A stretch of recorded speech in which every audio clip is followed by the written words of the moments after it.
ഇന്ന് ഞാൻ നിങ്ങളോട് സംസാരിക്കാൻ ആഗ്രഹിക്കുന്നത് നിങ്ങളെപ്പോഴും കേട്ടുകൊണ്ടിരിക്കുന്ന ഒരു വിഷയം തന്നെയാണ്, ദൈവിക പുണ്യങ്ങൾ. ഈ ദൈവിക പുണ്യങ്ങൾ ലഭിക്കാൻ വേണ്ടി നമ്മൾ എന്നും പ്രാർത്ഥിക്കുന്നുണ്ട്. അതേത് പ്രാർത്ഥനയാണ്? ജപമാല. എങ്ങനെയാണ് നമ്മളതിൽ പ്രാർത്ഥിക്കുന്നത്? ഒരു സ്വർഗസ്നായ നന്മ പറഞ്ഞു പറയുമ്പോൾ ചെല്ലുകയാണോ? അല്ല, അത് പ്രാർത്ഥിക്കുന്നുണ്ട് നമ്മൾ. വിശ്വാസം തരണേ, പ്രത്യാശ തരണേ, സ്നേഹം തരണേ എന്നൊക്കെ. അങ്ങനെ അപ്പോൾ മാതാവിനെ 3 വിശേഷണങ്ങളിലൂടെയാണ് നമ്മൾ കടത്തിക്കൊണ്ട് പോകുന്നത്. ഫസ്റ്റ് മാതാവിനെ കുറിച്ച് എന്താ പറയുന്നത്? പിതാവായ ദൈവത്തിൻ്റെ മകളായിരിക്കുന്ന. അപ്പോൾ എന്ത് വിട്ടാനാണ് പ്രാർത്ഥിക്കുന്നത്? വിശ്വാസം കിട്ടാൻ വേണ്ടിയിട്ടാണ് പ്രാർത്ഥിക്കുന്നത്. രണ്ടാമത് എന്താ പ്രാർത്ഥിക്കുന്നത്? പുത്രനായ ദൈവത്തിൻ്റെ അമ്മ മാതാവായിരിക്കുന്ന എന്ത് കിട്ടാനാ? ദൈവശരണം. മൂന്നാമത്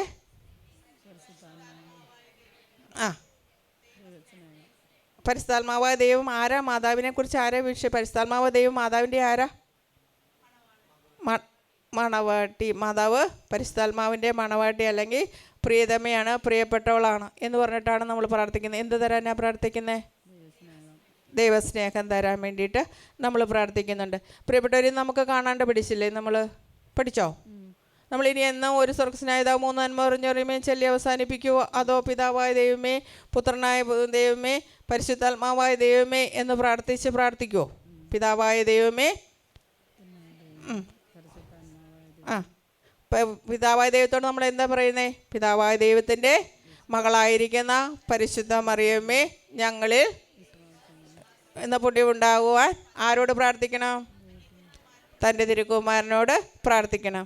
അടുത്തതോ? പുത്രനായ ദൈവമേ.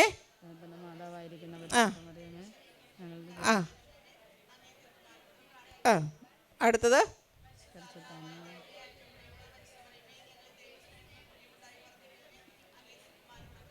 ഇപ്പം ഞാനെന്താ നിങ്ങളോട് പറഞ്ഞ ഇതൊക്കെ നിങ്ങൾക്ക് ചെയ്യാവുന്ന കാര്യങ്ങളല്ലേ എന്നൊക്കെ ചിന്തിക്കണ്ടാവും. ഞാനിവിടെ വന്നപ്പോൾ എനിക്കിത് കാണാണ്ട് അറിയണ്ടായില്ല കേട്ടോ. ഞങ്ങൾ ഈ സമയം നമ്മളുണ്ടല്ലോ, നമ്മളെല്ലാവരും ചെയ്യുന്ന സമയത്തിൻ്റെ ഷോർട്ടതിൽ വെച്ചിട്ട് ഒരു സ്വർഗസ്നായ 3 നന്മ പറഞ്ഞു പറയുമൊക്കെ ചൊല്ലിയിട്ടാണ് നമ്മൾ കൊന്ത ചൊല്ലിക്കൊണ്ടിരിക്കുന്നത്.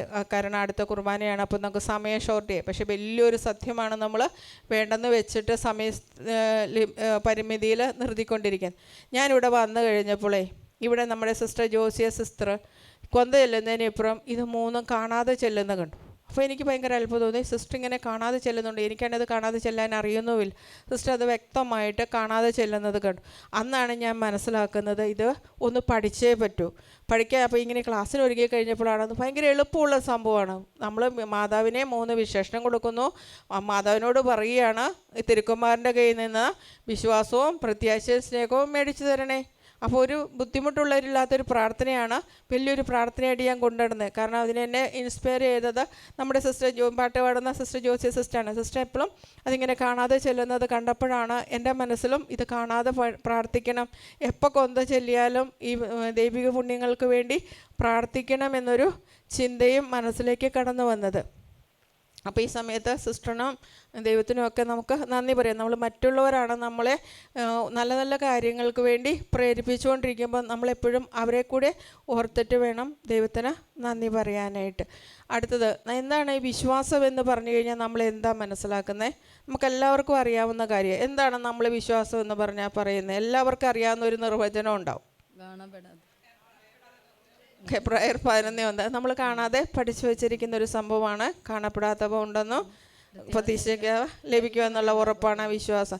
ഇതൊക്കെ നമ്മുടെ ജീവിതത്തിലൂടെ കടന്നു പോകുമ്പോൾ നമുക്ക് എന്തെങ്കിലും അനുഭവം ഉണ്ടോ? അത് നമുക്ക് വചനങ്ങളിലൂടെ കടന്നു പോയി നമുക്കറിയാമല്ലേ. അബ്രഹാം മുതൽ നമ്മളിങ്ങ് പോന്നു കഴിഞ്ഞാൽ ഈ നിൽക്കുന്ന സിസ്റ്റർ ബ്ലെസ്സി വരെ ഈ വിശ്വാസത്തിൻ്റെ മേഖലയിലാണ് ജീവിച്ചു പോകുന്നത്. ഇപ്പം ഞാനിവിടെ നിൽക്കുന്നുണ്ടെങ്കിൽ തന്നെയും ഇപ്പം നിങ്ങളോട് 2 വാക്ക് പറയുന്നുണ്ടെങ്കിലും അത് വിശ്വാസത്തിൻ്റെ മേഖലയിൽ നിന്നിട്ടാണ്. അപ്പോൾ ആ പിതാവായ ദൈവം, എനിക്ക് തോന്നുന്നു ചെറുപ്പത്തിൽ എൻ്റെ അമ്മ എന്നും കൊന്ത ചെല്ലുമ്പോൾ അമ്മ ഇത് പ്രാർത്ഥിക്കും, പിതാവായ ദൈവമേ എന്ന് പറഞ്ഞ് വിശ്വാസവും ശരണവും സ്നേഹത്തിന് വേണ്ടി അമ്മ എന്നും പ്രാർത്ഥിക്കും. പക്ഷെ എനിക്ക് തോന്നുന്നു അമ്മയെന്ന് പ്രാർത്ഥിച്ചതിൻ്റെയൊക്കെ ഫലമായിരിക്കാം. കാരണം അമ്മമാർ പ്രാർത്ഥിക്കുമ്പോൾ നമ്മൾ അടുത്തിരിക്കുന്നുണ്ടാവുമല്ലോ. ആ അമ്മയിൽ നിന്ന് കിട്ടിയ ഒരു ചൈതന്യമാണെന്നാണ് എനിക്ക് തോന്നുന്നത്. കാരണം ഈ വിശ്വാസം എന്ന് പറയുന്നതൊക്കെ. അപ്പോൾ പ്രിയപ്പെട്ടവരെ, ഞാൻ ഒരു ചെറിയൊരു തമാശ പറയാം കേട്ടോ. കാരണം എൻ്റെ ജീവിതത്തിലുണ്ടായൊരു സംഭവമാണ്. ഞാൻ 6ാം ക്ലാസ്സിലൊക്കെ പഠിക്കുമ്പോഴാണ് ഇങ്ങനെ പള്ളിയിലൊക്കെ പോകാൻ തുടങ്ങി. ഞങ്ങൾക്കവിടെ പള്ളി കുർബാനയൊക്കെ വന്നു തുടങ്ങിയത് അപ്പോഴാണ്. ഞാൻ ഇടുക്കി ഹൈ റേഞ്ചിലാണ്. ഞങ്ങൾക്ക് അവിടെ ഒന്നും കുർബാനയൊന്നും ഉണ്ടായിരുന്നില്ല. ഞാൻ 6ലൊക്കെ പഠിക്കുമ്പോഴാണ് അവിടെ കുർബാനയ്ക്ക് ഒരു അച്ഛൻ സ്ഥിരമായിട്ട് വരും. അപ്പോൾ അങ്ങനെ കുർബാനയിൽ ചെന്ന് കഴിഞ്ഞപ്പോൾ ഒരു ദിവസം അച്ഛൻ ഇങ്ങനെ പറഞ്ഞു, പ്രാർത്ഥന നമുക്ക് വായിക്കാൻ കിട്ടിയത്, ഒരു കടുകുമണിയോളം വിശ്വാസമുണ്ടെങ്കിൽ ഈ മലയോട് ഇളകിപ്പോയിട്ട് ചൂടോടെ കടലിൽ പതിക്കുക എന്ന് പറഞ്ഞു. അപ്പോൾ ഞാനിങ്ങനെ മലയോട് പറയണല്ലേ, അപ്പോൾ ഇങ്ങനെ കൺഫ്യൂഷനായി. മലയോടല്ലേ പറയണ്ടേ, പിന്നെ ഒരു കടുകുമണിയോളം വിശ്വാസം അതെനിക്ക് എന്തായാലും ഉണ്ട് അല്ലേ, ഒരു കടുകുമണിയോളം വിശ്വാസമൊക്കെ എനിക്കും ഉണ്ട്. അപ്പോൾ മലയോട് പറഞ്ഞിട്ട്, അപ്പോൾ അടുത്തൊക്കെ ഒരു മലയുണ്ട് വീടിൻ്റെ ഇപ്പുറത്ത്, ആ മലയോട് പറയണോ. അങ്ങനെ കഴിഞ്ഞ് ഒരു 2-3 ആഴ്ചയൊക്കെ അത് ആ വർഷത്തിൽ തന്നെയാണ് തോന്നുന്നു. ഞാൻ 6ൽ പഠിക്കുമ്പോഴാണ് വീണ്ടും വായിക്കുമ്പം കേട്ടു, നിനക്കൊരു കടുമണിയോളം വിശ്വാസമുണ്ടെങ്കിൽ ഈ സിക്കമീൻ വൃക്ഷത്തോടെ ചൂടോടെ ഇളകിപ്പോയിട്ട് കടലിൽ പതി. അതെനിക്ക് കുറച്ച് ഇഷ്ടമായി ഈ അപ്പം ഞാൻ വിചാരിച്ചു, എൻ്റെ ഇത് തമാശ കേട്ടോ, തമാശിച്ചാൽ നിങ്ങളതല്ല ഫോളോ ചെയ്യണ്ടേ.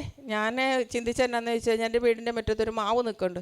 ഈ മാവിൽ നിന്ന് ഇല വീണിട്ട് സ്കൂളിൽ പോകുന്നതിന് മുറ്റം അടിച്ചിട്ട് വേണം സ്കൂളിൽ പോകണം. അപ്പോൾ ഈ മുറ്റം അടിക്കണമെങ്കിൽ എനിക്ക് ഏറ്റവും വലിയ തടസ്സം എന്താ, ഈ മാവാണ്. അപ്പോൾ ഞാനന്ന് ഈശോയോട് പറഞ്ഞു, എനിക്കൊരു കടുകുമണിയോളം വിശ്വാസമൊക്കെ ഉണ്ടല്ലോ.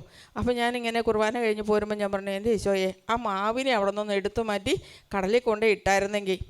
അപ്പോൾ അങ്ങനെ പ്രാർത്ഥിക്കും. എല്ലാ ദിവസവും രാവിലെ ഞാൻ കട്ടിന്മേൽ നിന്നിട്ട് ഓടിപ്പോയി നോക്കും ഈ മാവ് അവിടെ നിൽക്കുന്നുണ്ടോ. അപ്പോൾ മാവ് അവിടെ നിൽക്കുന്നുണ്ട്. അയ്യോ, അപ്പോൾ എനിക്കൊരു കടുമണിയോളം വിശ്വാസമില്ല ഇങ്ങനൊരു. അപ്പോൾ കുറച്ച് ദിവസം കഴിഞ്ഞപ്പോൾ എൻ്റെ അമ്മ ചോദിച്ചു, നീ എന്തുകൊണ്ട് രാവിലെ എഴുന്നേറ്റ് പോയി നോക്കണേന്ന് ചോദിച്ചു. ഒന്നും പറയാൻ പറ്റില്ലല്ലോ, മുറ്റമടിക്കാനുള്ള മടി കൊണ്ടാണെന്നുള്ളത് അമ്മ ചിന്തിക്കില്ലേ. അത് പ്രിയപ്പെട്ടവരെ, ഒരു 6 മാസമൊക്കെ ഞാൻ അങ്ങനെ പ്രാർത്ഥിച്ചിട്ടുണ്ടാവും. 6 മാസം കഴിഞ്ഞപ്പോൾ എൻ്റെ ആങ്ങളയുടെ കല്യാണം വരികയാണ്. പന്തലുണ്ടാക്കുമ്പോൾ ആ മാവ് അവിടെ തടസ്സമാണ്, വെട്ടിക്കളഞ്ഞു, ചോടോടെ വെട്ടിക്കളയാണ്. പ്രിയപ്പെട്ടവരെ, ഞാൻ പറയണ ഒരു കടുകുമണിക്ക് വിശ്വാസമെന്ന് കൊച്ചുകുട്ടി പ്രാർത്ഥിച്ചപ്പോൾ തമ്പുരാൻ അത് നമുക്ക് കാണിച്ചു തന്നു. പക്ഷേ അന്ന് എനിക്കതൊന്നും മനസ്സിലായില്ല ഈ വചനം പറഞ്ഞിട്ടാന്നും. ഈ ക്ലാസ്സിനൊക്കെ ഒരുങ്ങുമ്പോഴാണ് നമ്മളിങ്ങനെ തമ്പുരാൻ്റെ സന്നദ്ധയിൽ ഇരിക്കുമ്പം തമ്പുരാൻ ഇങ്ങനെ ഓർമ്മപ്പെടുത്തി തന്ന ഒരു സംഭവമാണ്. അന്ന് നീ ഒരു കടുകുമണിക്ക് വിശ്വാസം, കടുകുമണിയുടെ വിശ്വാസം എന്ന് പറഞ്ഞാൽ എന്താണെന്നാണ് പിന്നീട് വലുതായപ്പോൾ ഞാൻ മനസ്സിലാക്കി. എന്താണ് കടുകുമണിയുടെ വിശ്വാസം എന്ന് പറഞ്ഞാൽ? ആഴത്തിൽ അല്ലെങ്കിൽ പൂർണ്ണം. ഒരു കടുമണി പൊട്ടിച്ച് കഴിഞ്ഞാൽ അത് ഫുള്ളും നിറഞ്ഞായിരിക്കണം, അതിൻ്റെ ഉള്ളിൽ ഒരു തരി സ്പേസില്ല. എന്ന് വെച്ച് കഴിഞ്ഞാൽ നമുക്ക് പൂർണ്ണമായൊരു വിശ്വാസം വേണം എന്നല്ല. അതുപോലെ തന്നെ കണ്ണുപൂട്ടി വിശ്വസിക്കുക, ദൈവത്തിലും ദൈവതലത്തിലും ഒക്കെ കണ്ണുപൂട്ടി വിശ്വസിക്കണം എന്ന ധാരണയിലേക്കൊക്കെ ഞാൻ കടന്നു വന്നത് വലുതായപ്പോഴാണ്. അപ്പോൾ നിങ്ങൾക്കറിയാം, പല സാക്ഷ്യങ്ങളും ഞാൻ പറഞ്ഞിട്ടുണ്ട്. കണ്ണുപൂട്ടി വിശ്വസിച്ചതിൻ്റെ ഫലമായിട്ട് ഇവിടുന്ന് വെഞ്ചരിച്ച എണ്ണയും വെഞ്ചരിച്ച ഉപ്പോ കന്നാമ്പെള്ളവും ഒക്കെ കൊണ്ടുപോയി ഉപയോഗിക്കുമ്പോൾ ആ കണ്ണും പൂട്ടി വിശ്വസിക്കുന്ന, അതുപോലെ ദൈവവചനത്തിൽ കണ്ണും പൂട്ടി വിശ്വസിച്ച ഒത്തിരിയേറെ അനുഭവങ്ങളുടെ നിര എൻ്റെ ജീവിതത്തിൽ തന്നെയുണ്ട്. അപ്പോൾ അതുകൊണ്ട് പ്രിയപ്പെട്ടവരെ, നമുക്ക് തമ്പുരാനോട് ചോദിക്കുന്ന എന്തും നമുക്ക് തരും. അതുപോലെ തന്നെ അടുത്തൊരു ഇതാണ് ദൈവിക ഗുണമാണ് എന്ത്? പ്രത്യാശ. ഈ പ്രത്യാശയെക്കുറിച്ച് വചനം എന്താ പറയുന്നത്? എല്ലാവർക്കും അറിയാവുന്ന ഒരു വചനമുണ്ട്. പ്രത്യാശ നമ്മെ നിരാശരാക്കുന്നില്ല. അതേതാ കൊട്ടേഷൻ? റോമ 5:5. അത് ഞാൻ ഒരിക്കലേ നമ്മുടെ വിളക്കന്നൂർ പോയി ഇങ്ങനെ കാണാൻ പോയി കഴിഞ്ഞപ്പോൾ അവിടുത്തെ അച്ഛൻ എന്നോട് ഇങ്ങനെ പ്രത്യാശയെക്കുറിച്ച് പറഞ്ഞപ്പോൾ ഞാൻ പെട്ടെന്ന് ചാടി പറഞ്ഞു, പ്രത്യാശ നമ്മെ നിരാശരാക്കുന്നില്ല, റോമ 5:5. അച്ഛൻ എന്നോട് പറഞ്ഞു തെറ്റാന്ന് പറഞ്ഞു. തെറ്റാണോ? തെറ്റാ? സിസ്റ്റർ ഒന്ന് വായിച്ചേ, റോമ 5:5. പ്രത്യാശ നമ്മെ നിരാശരാക്കുന്നില്ല, കാരണം നമുക്ക് നൽകപ്പെട്ടിരിക്കുന്ന പരിശുദ്ധാത്മാവിലൂടെ ദൈവത്തിന്റെ സ്നേഹം നമ്മുടെ ഹൃദയങ്ങളിലേക്ക് ചൊരിയപ്പെട്ടിരിക്കുന്നു. ഇത്രയും പറഞ്ഞാലേ റോമ 5:5 ആവുള്ളൂ. നമ്മൾ റോമ 5:5 എന്ന് പറഞ്ഞിട്ട് കാര്യമായിട്ട് പറഞ്ഞുകൊണ്ട് ഒരു വചനം അതിൻ്റെ പൂർണ്ണതയിൽ പറഞ്ഞാലേ അതാവുള്ളൂ. അല്ലെങ്കിൽ റോമ 5:a എന്നൊക്കെ പറഞ്ഞ് നിർത്തണം. അത് മുഴുവനായിട്ട് പറയാനായിട്ട് സാധിച്ചില്ലെങ്കിൽ ആ വചനം പറയേണ്ടെന്നൊക്കെയാണ് അച്ഛൻ എന്നോട് പറഞ്ഞത്. അപ്പോൾ ദൈവത്തിൻ്റെ സ്നേഹം നമ്മിലെ പൂർണ്ണത പ്രാപിക്കാൻ പരിശുദ്ധാത്മാവ് വേണം. പരിശുദ്ധാത്മാവ് ഉണ്ടെങ്കിൽ മാത്രമേ നമുക്ക് പ്രത്യാശയോടെ മുന്നോട്ട് പോകാൻ തുടങ്ങും. ഹൃദയം നുറങ്ങിയവർക്ക് കർത്താവ് സമീപസ്ഥനാണ്. നമുക്ക് ഹൃദയം നുറങ്ങുമ്പോൾ നമ്മൾ കർത്താവിൻ്റെ അടുത്തേക്കാണോ പോകുന്നത്, വേറെ എവിടേക്കെങ്കിലും ആണോ പോകുന്നത്? ആണോ? കർത്താവിൻ്റെ അടുത്തേക്ക് പോകുന്നവർ വളരെ ചുരുക്കമുള്ളൂ. നമുക്ക് ഹൃദയം നുറങ്ങി കഴിയുമ്പോൾ നമ്മൾ സാധാരണഗതിയിൽ ആശ്വാസം കിട്ടാൻ വേണ്ടി നമ്മുടെ സുഹൃത്തുക്കളുടെ അടുത്തേക്ക് അല്ലെങ്കിൽ നമ്മളുമായി ബന്ധപ്പെട്ട ആരെങ്കിലും അടുത്ത് ഇവിടെ ഒന്നും കിട്ടില്ല. അപ്പം നമ്മുടെ സുഹൃത്ത് പറയുകയാണ് ഇന്നടത്ത് പോയാൽ നിനക്ക് ആശ്വാസം കിട്ടുമെന്ന് പറഞ്ഞാൽ നമ്മൾ എത്ര പേര് അവിടെ പോയിട്ടുണ്ട്? ഇല്ലേ? ഇന്ന സ്ഥലത്തേക്കൊന്ന് പോയാൽ മതി, നിൻ്റെ ഹൃദയത്തിൻ്റെ വേദനകളൊക്കെ മാറ്റി കിട്ടുന്ന ഒരു സ്ഥലമുണ്ട്, അവിടെ പോയി നീ ഇന്ന കർമ്മങ്ങളൊക്കെ ചെയ്താൽ മതി, അല്ലെ ഇന്ന ആഭിചാര വസ്തുക്കൾ കഴിച്ചാൽ മതി, ധരിച്ചാൽ മതി എന്നൊക്കെ പറയുമ്പോൾ നമ്മളിൽ പലരുമെങ്കിലും അവിടേക്ക് പോയിട്ടുണ്ടാവും അല്ലേ? നമ്മുടെ ഹൃദയം നുറങ്ങിയ അവസ്ഥയിലാണ്. നമുക്കറിയാം, എൻ്റെ ഹൃദയം നുറങ്ങിയപ്പോഴേ ഞാൻ പോയിട്ടുള്ളൂ എന്ന് നമുക്ക് ചിന്തിക്കാം അല്ലേ? ഞാൻ അല്ലാതെ സന്തോഷത്തിൽ നടന്നപ്പോൾ ഒന്നും പോയില്ലല്ലോ. പക്ഷേ ഹൃദയം നുറങ്ങിയവർക്ക് ആരാണ് സമീപസ്ഥനായിട്ട് നിൽക്കുന്നത്? കർത്താവ്. അപ്പോൾ അതിന് ഞാൻ ഒരു ചെറിയൊരു തമാശ പറയട്ടാ. ഞാൻ എന്ന് ഈ 8ാം ക്ലാസ് കഴിഞ്ഞപ്പോൾ ഞങ്ങൾക്ക് സ്ഥിരമായിട്ടൊരു അച്ഛൻ വന്നു, പള്ളിയായി. അപ്പോൾ കുർബാനയ്ക്ക് എന്നും പോവും. അപ്പോൾ സ്കൂൾ വിട്ട് ഈ പള്ളിയിൽ മലയിൽ നിന്ന് ഇറങ്ങി പള്ളിയിൽ പോയി തിരിച്ചു കയറി എത്തുമ്പോൾ സ്കൂളിലെത്താൻ സമയം പോകും. അപ്പോൾ ഞാൻ ഈശോയോട് പ്രാർത്ഥിച്ചപ്പോൾ പള്ളിയുടെ അടുത്ത് വീടുള്ളവരൊക്കെ സുഖമായിട്ട് കിടന്നുറങ്ങുന്നുണ്ട്. ഞങ്ങൾ 2 പിള്ളേർ 2 മലയിൽ നിന്ന് ഇറങ്ങി വരും. ആ മലയിൽ നിന്ന് എൻ്റെ ഒരു ഫ്രണ്ട് മിനി അവൾ ഇറങ്ങി വരും, ഞാൻ ഈ മലയിൽ നിന്ന് ഇറങ്ങും. അപ്പോൾ ഞങ്ങൾ 2 പേരും ഈശോയോട് എന്നും പ്രാർത്ഥിച്ചിരുന്നു, ഈശോയെ ഞങ്ങളുടെ വീട് ഒന്ന് പള്ളിയുടെ അടുത്താക്കി തരണേ. എന്നും പ്രാർത്ഥിക്കും കുർബാനയ്ക്ക്. ഈശോ ഇവറ്റൊക്കെ കിടന്നുറങ്ങാം, ഇവരെ വീടിൻ്റെ അടുത്തെങ്ങാനുമായിരുന്നു ഞങ്ങളുടെ വീടായിരുന്നെങ്കിൽ ഞങ്ങൾക്ക് രാവിലെ കുർബാന കഴിഞ്ഞ് ഭക്ഷണം കഴിക്കാം. ഇത് കുർബാന കഴിഞ്ഞ് ഭക്ഷണം കഴിക്കാതെ നിന്നിട്ടാണ് ഞങ്ങൾ പഠിച്ചുകൊണ്ടിരുന്നത്. അപ്പോൾ ഞങ്ങൾ എന്നും ഇങ്ങനെ പ്രാർത്ഥിക്കും, ഈശോയെ ഞങ്ങളുടെ വീടൊന്ന് പള്ളിയുടെ അടുത്താക്കി തരാം. പ്രിയപ്പെട്ടവരെ, ഞങ്ങളുടെ വീട് പള്ളിയുടെ അടുത്ത് മാത്രമല്ല പള്ളിക്കകത്ത് കൊണ്ടിട്ടു. ഈ 2 എണ്ണവും സിസ്റ്റർമാരായി. ആ കൊച്ചിൻ സിസ്റ്ററായി, ഞാനും സിസ്റ്ററായി. ഇപ്പം ഞങ്ങളുടെ വീട് എവിടെയാ? പള്ളിക്കകത്ത്. പള്ളിയുടെ അടുത്ത് പോലുമല്ല, പള്ളിക്കകത്ത്. പ്രിയപ്പെട്ടവരെ, നമ്മൾ ഈശോയോട് എന്ന് ഹൃദയം നുറങ്ങി ചോദിക്കാനായിട്ട് അവിടേക്കും ഇവിടേക്കൊന്നും പോകണ്ട. നമ്മുടെ ദൈവത്തോട് തന്നെ ചോദിച്ചാൽ നമുക്ക് തരും. അങ്ങനെ വരുമ്പോൾ നമുക്ക് ദൈവപ്രമാണങ്ങളിലൊന്നും ലംഘനം വരികയില്ല. തിരുസഭയുടെ കൽപ്പനയിൽ ലംഘനം വരുമോ? ഇല്ല. നമ്മളെപ്പോഴും ദൈവത്തോട് ചേർന്ന് നിൽക്കുന്നവരായിട്ട് വരും. കാരണം കുഞ്ഞു കാര്യങ്ങൾ പോലും ചോദിച്ചാൽ, അന്നൊക്കെ കൊച്ചു കുട്ടികളല്ലേ, അന്ന് കൊച്ചു കാര്യങ്ങൾ ചോദിക്കുന്നത് പോലും ഈശോ തരുന്നുണ്ടെങ്കിൽ ഇന്ന് നമുക്ക് അത്യാവശ്യം ബോധവും വിവരവും ഒക്കെ ഉണ്ട്. അപ്പം നമുക്ക് എന്ത് ചെയ്യാൻ പറ്റും? നമ്മുടെ ദൈവം നമുക്ക് തരും. ഇതൊന്നും പ്രത്യാശ കൈവിടേണ്ട കാര്യങ്ങളല്ല. ജീവിതത്തെ പ്രശ്നങ്ങളോ പ്രതിസന്ധികളോ ഒക്കെ വരും. ഇന്നത്തെ വായനയിൽ നമുക്ക് കേൾക്കാമായിരുന്നു, അച്ഛൻ്റെ ക്ലാസ്സിലും കേട്ടായിരുന്നു, താൻ സ്നേഹിക്കുന്നവരെ ശിക്ഷിക്കുകയും മക്കളായിട്ട് സ്വീകരിക്കുന്നവരെ പ്രകരിക്കുകയും ചെയ്യും. അപ്പം നമുക്ക് ശിക്ഷണം കിട്ടുമ്പോൾ എന്താ ചെയ്യുന്നത്? കർത്താവ് നമ്മളെ സ്നേഹിക്കുന്നുണ്ട്. അത്യാവശ്യം നല്ലൊരു വേദനയും ദുഃഖവും പ്രയാസം, നല്ലൊരു അടി കിട്ടുമ്പോൾ ഉണ്ടാകുന്ന വേദന പോലെ എന്തെങ്കിലും സംഭവിച്ചാൽ എന്താ നമുക്ക് ചിന്തിക്കാൻ പറ്റുക? ഞാൻ ദൈവത്തിൻ്റെ മകനും മകളുമാണ്. ആ ഒരു വിശ്വാസത്തിലേക്ക്, ആ ഒരു പ്രത്യാശയിലേക്ക് നമുക്ക് വളരാൻ കഴിയുമ്പോഴാണ് നമ്മുടെ ജീവിതത്തിൽ എന്ത് സംഭവിക്കുന്നത്? അങ്ങനെയാണ്. അപ്പോൾ നമുക്ക് എന്താ സംഭവിക്കുന്നത്? ഈ ഇരിക്കുന്നവരിൽ ആരിലും അത് കാണുന്നില്ല.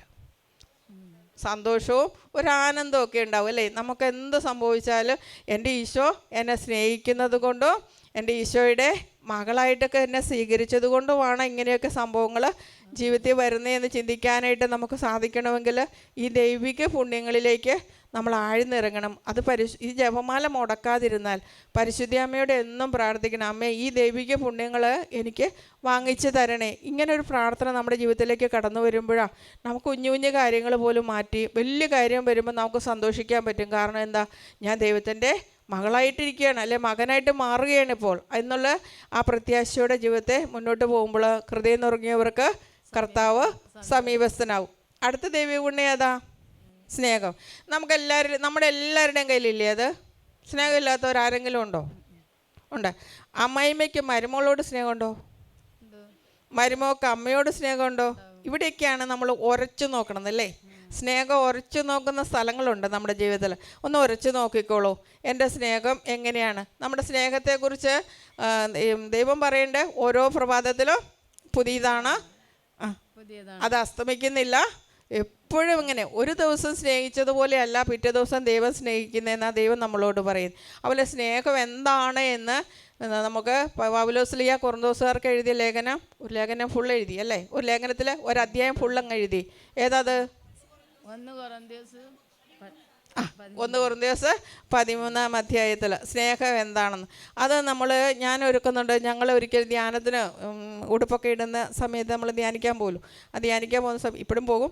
അന്നേരം അച്ഛൻ പറഞ്ഞൊരു സംഭവമാണ്, ആ സ്നേഹമെന്ന് പറഞ്ഞ സ്ഥലത്ത് നിൻ്റെ പേരെഴുതി വെക്കാൻ പറഞ്ഞു. മീൻസ് ഞങ്ങളോടെല്ലാവരോടും ഒന്ന് എഴുതി വെച്ചേ, നമുക്കത് ശരിയാവുമോ? ബ്ലസ്സി അസൂയപ്പെടുന്നില്ല, ബ്ലസ്സി ദേഷ്കോപിക്കുന്നില്ല, ഇങ്ങനെ എഴുതാൻ പറഞ്ഞു.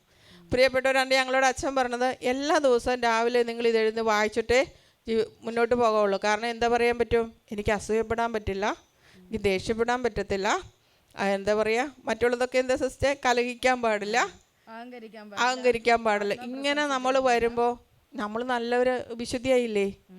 വിശുദ്ധിയായി. അപ്പം വിശുദ്ധിയാകാൻ വേണ്ടി അങ്ങോട്ടും ഇങ്ങോട്ടും ഒന്നും ഓടിപ്പോകണ്ട, ഇതൊന്ന് വായിച്ചിട്ട് ഇതൊന്ന് ജീവിച്ചാൽ മതി എന്ന് അച്ഛനന്ന് പറഞ്ഞേ. പ്രിയപ്പെട്ടവരെ, ഇന്നും രാവിലെ ഓർക്കും, പക്ഷേ ഞാനൊരു മനുഷ്യത്തിയല്ലേ എന്ന് ചിന്തിക്കും. പക്ഷേ ഈശോ പറയണോ അങ്ങനെ പാടില്ല. കാരണം വൈദികൻ എന്ന് പറഞ്ഞാൽ ദൈവത്തിൻ്റെ പ്രതിനിധിയാണ്. ദൈവം നമുക്ക് തന്നിരിക്കുന്ന ഒരു കാണപ്പെടുന്ന ഒരു ദൈവമാണ്. നമുക്ക് കാണാം, ദൈവത്തിൻ്റെ പ്രതിനിധിയെ കണ്ടാം. അച്ഛൻ പറഞ്ഞ കാര്യം ഞാൻ അനുസരിക്കേണ്ടതായിരുന്നു, അനുസരിക്കാതെ പോയതിൻ്റെ ഒത്തിരി പാകപ്പിഴകൾ ജീവിതത്തിലേക്ക് കടന്നു വരികയും ചെയ്തിട്ടുണ്ട്. അതുകൊണ്ട് പ്രിയപ്പെട്ടവരെ, നമ്മുടെ ജീവിതത്തിൽ നമ്മളോട് കർത്താവിൻ്റെ പ്രതിപുരുഷൻ, അതായത് വൈദികരാണ് നമുക്കിപ്പോൾ കാണുന്ന അധികാരികളാണ്, നമ്മുടെ ദൈവത്തിൻ്റെ സ്ഥാനത്ത് നമുക്ക് കാണാൻ പറ്റുന്നത് ദൈവത്തിൻ്റെ പ്രതിപുരുഷൻ.